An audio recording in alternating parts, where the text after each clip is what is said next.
जो लेटर उन्होंने निकाला कम से कम उसका सुपरविजन भी होना चाहिए था कि उसका क्या असर हुआ, काम हुआ नहीं हुआ।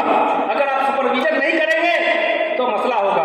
इसलिए मैं इन्हीं बातों के साथ कि उर्दू सेल पूरी तरीके से नए सेशन में जो अप्रैल से शुरू हो रहा है 2023-24 उसके लिए काम करने को तैयार हो जाए। इंशाअल्लाह हम लोगों की, तमाम लोगों की मदद होगी। इसी के साथ मैं एक बार चाहूँगा कि फिर से आप जनाब अब्दुल सलाम अंसारी साहब के लिए ताली बजा के उनका इस्तेमाल कीजिए। इंशाअल्लाह बहुत बहुत शुक्रिया।